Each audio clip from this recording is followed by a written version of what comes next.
In November 2019, I wrote a first-person essay that was published in the Globe and Mail about my decades-long ritual of reading the obituaries on Saturday mornings.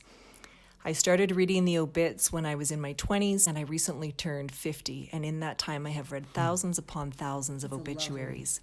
And along the way, I have gleaned many life lessons.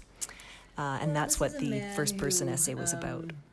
The day after the first-person essay was published, I received a call from Mosaic Press, an independent Canadian publishing company that has been around for 44 years, and they asked me if I could turn it into a book.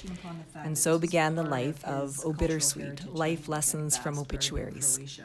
And I love that he was able to come over to Canada and share that with his kids. I started reading the obits in my early 20s. I was working as the communications officer for the Pearlie and Rideau Veterans Health Centre in Ottawa. The best part of my job was my time with the residents and patients. Every lunch hour for 2 years, World War II veteran and resident Lionel Lalonde wheeled his way into my office to deliver a French lesson. James Shepherd and I read to each other from our secret poetry books at the end of my work days. Peggy Taylor fed my reverence for military women with her Second World War stories of parachuting out of an airplane with her evening sandals tied around her neck so that she could pretty up and go to the pub to extract information from soldiers. I felt the loss of each of these residents profoundly. I regularly turned to the obits to seek details of their funeral service. I would find myself lost in the life stories of these people, feeling gratified when their spirit was captured, scribbling additional details in the margins. I was almost always surprised to learn something that left me yearning to go back in time to ask more questions. As I'm reading an obituary, I find myself on an imagined journey into the life of the person that I'm reading about, even beyond the confines of the words. Sometimes I do some research to gather more insight or understanding, and I almost always find myself drawing parallels to my own life and the experiences I've had or experiences that I hope to have one day. Different obituaries resonated with me at different times in life. So in the 20s, I would do lots of highlighting in obituaries that profiled women who led lives full of adventure, and I noticed details on careers. Moving towards my 30s, I started to lean into stories about finding love and commitment, and then after that, there's a theme of being drawn to stories about parenting and things that people remember that they adored about their parents. And then now that I'm 50, I'm still reading about parenting, about teenagers, but also looking at different types of interests that people take up after their kids have left home and ways that couples can connect in the second half of their life. I started to get a lot of emails from people who wanted to let me know that they also read the obituaries and that they were grateful that there was someone else out there who also enjoyed reading the obituaries. And so it felt like there was a real kinship among those of us who read obituaries. And of course, those people seem to find me now that I've written this book, and lots of people send me obituaries that they love, which I love it when people send me obituaries. I was a little nervous to call, but I felt that they'd be excited that their loved one would be remembered in a permanent way. Well, the first 2 people I called said no. It made me very nervous to keep asking for permissions, but I did. And asking for permissions actually took more time than writing the first draft of the book. And one mom, I think, summed it up beautifully by saying, my biggest fear is that people will forget him. I've really enjoyed the relationships that I've made with many of the people that I've reached out to, the family members of those noted in the book. People have shared their photos, they have shared their stories about the process of writing the obituary, and some people have even shared their spiritual experiences with me. Who are you meeting in the paper today? Quite a few people, actually.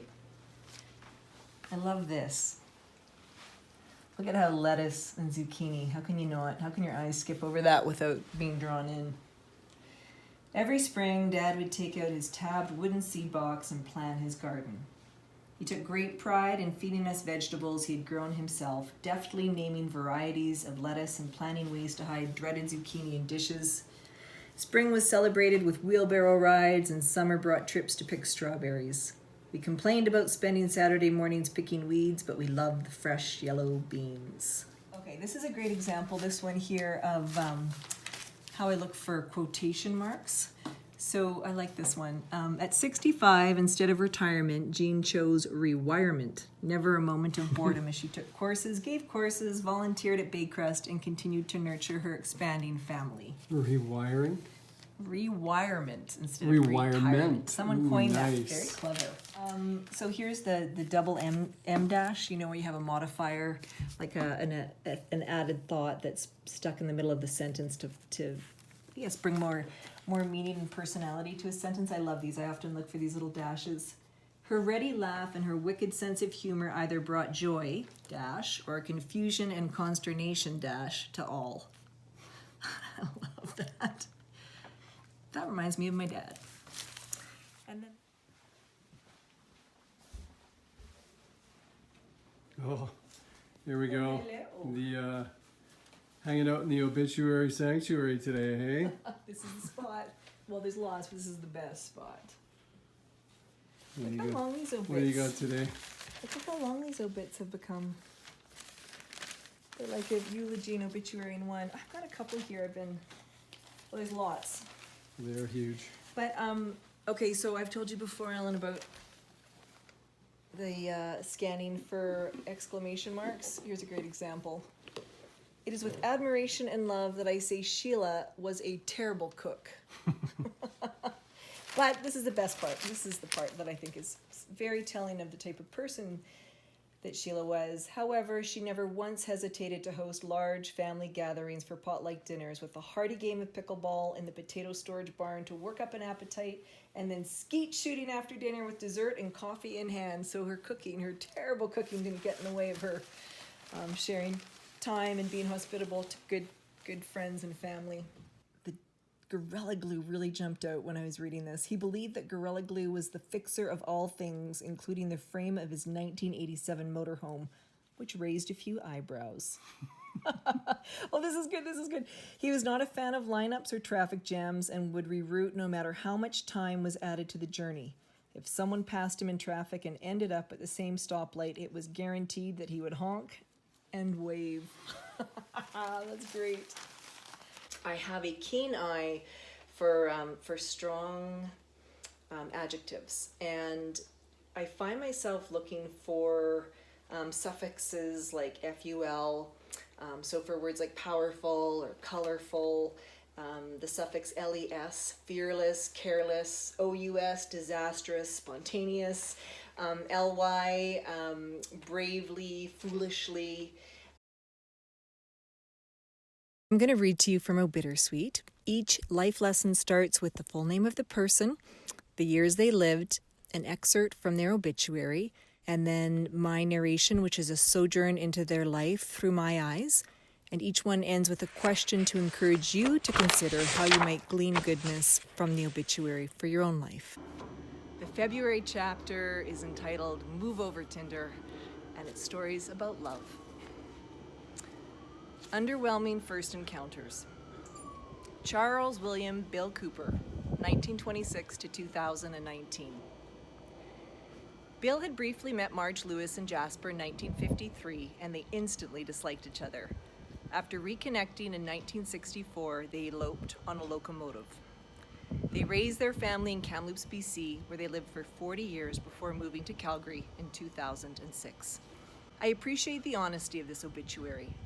I appreciate that their first meeting is something Bill and Marge could laugh at. But I mostly appreciate the reminder that so much about life is timing and circumstance. Bill and Marge are a testimony to the importance of reconsidering first impressions. Their 55 years together is proof of the rewards we stand to reap when we keep an open mind and an open heart. Can't you picture them giddy with excitement, sitting on the train as the shrill whistle announced the start of their journey together? Can you hear the lethargic chug of the wheels quickly picking up pace to match their determined charge forward as a married couple? Bill was the engineer the day they traveled from Jasper to Edmonton to elope, with Marge right beside him. She sat in the same seat on Bill's final run before retirement 27 years later. I am somewhat relieved when I hear a story that defies love at first sight, maybe because it has never happened to me. Isn't it the folly of humans to have a brief spellbinding encounter that propels one to fill in the blanks with imagined conversations and romantic interludes? Who can possibly live up to the character we construct? It would seem that a slow burn fueled by real-time encounters has a better chance of success. And so my question for you is, if single, have you met anyone that underwhelmed you at first that you might reconsider? If committed, did your partner possess any traits you originally thought would be deal breakers? Fools make their mark, April. This one is about different brands of funny. The Showboat, Roland Gosselin, 1945 to 2019. He kept his colleagues at the government of the Northwest Territories on their toes by sporadically showing up for work as Rolanda, wearing a black wig and tight blue dress with an augmented chest. He relished making his colleagues uncomfortable, but he enjoyed mortifying his daughters even more. At home, he would put on his tighty-whitey shorts, no shirt, knee-high black socks, black dress shoes, and twill belt, simply to mow the lawn or sweep the road. At first glance, Roland's torture by embarrassment might seem cruel, but it was part of a loving parental strategy. He also taught his girls how to change the oil in a car, chop wood, cut down the perfect Christmas tree, cast a fishing line, swim, be a strong negotiator, unfreeze a pipe with a blow dryer, use an auger for ice fishing, install baby gates, pan for gold, and, wait for it, laugh often and laugh at yourself. I'm pretty sure this last lesson was high on Roland's list. If it's high on your list, it might be time to find yourself a pair of tighty-whities. I remember the kids in my grade 8 French class announcing loudly, "Tammy, your mama's outside. Isn't that your mom?" Sure enough it was. She was mastering crossover side steps between two towering oak trees while simultaneously pumping 2-pound dumbbells in a head-to-toe peach tracksuit, no less. I slunk under my desk and I swore that if I had kids, I would never do anything to embarrass them. But of course I do. I've come to realize I do it for the same reason a toddler acts out. Toddlers push and smack because they enjoy impacting their environment. A swift response from their caregiver proves they are seen. Our teenage boys are increasingly opting for time with friends over time with my husband and me. So when they gasp, "Mom," I know they see me. So my question for you is, what can you do to make sure you are seen, even if it means making a scene?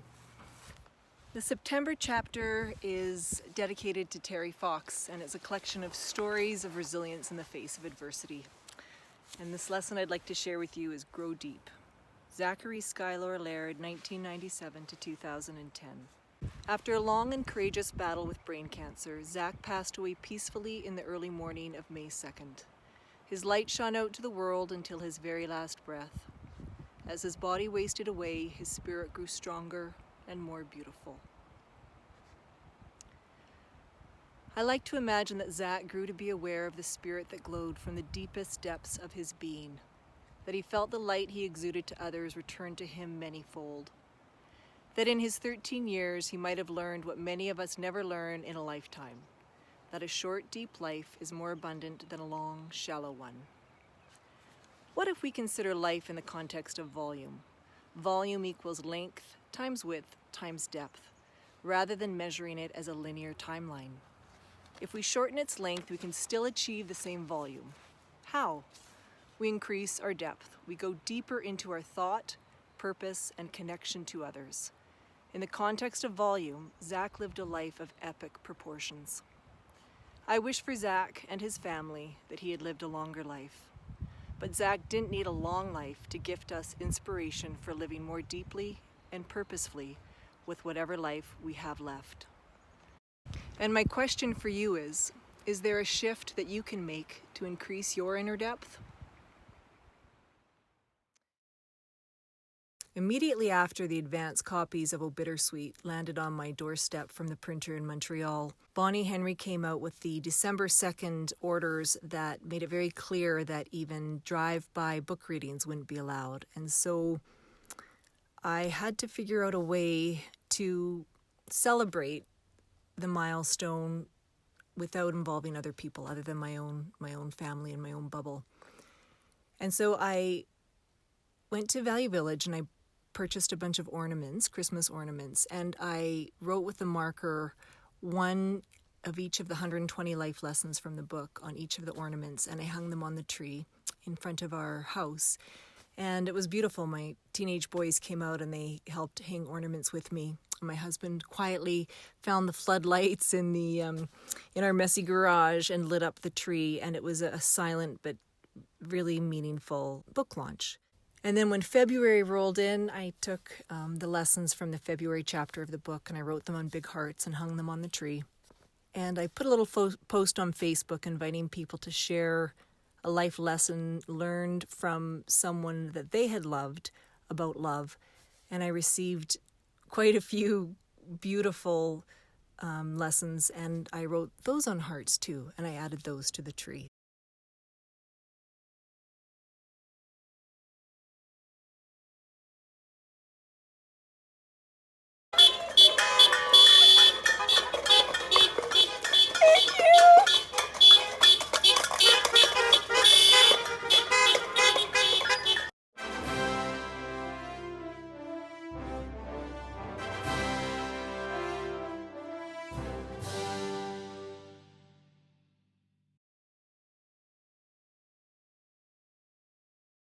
There is one more gift that can be found in reading obituaries or listening to the stories of others. It comes from asking yourself one very important question. Imagine holding a newspaper and turning to the obituary section. There, instead of the face of a stranger, your photo stares back at you in black and white. It's your name that follows with a few short paragraphs to sum up your life. What stories capture the essence of who you are and what you value most? How do you want others to remember you? You may be surprised at how your answer shapes the days, months, and years in front of you.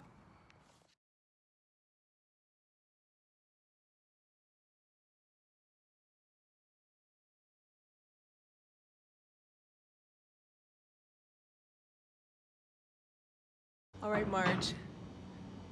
This is for you. I found us a locomotive for a reading. I got my sound on here. This is our lunch whistle. I love it.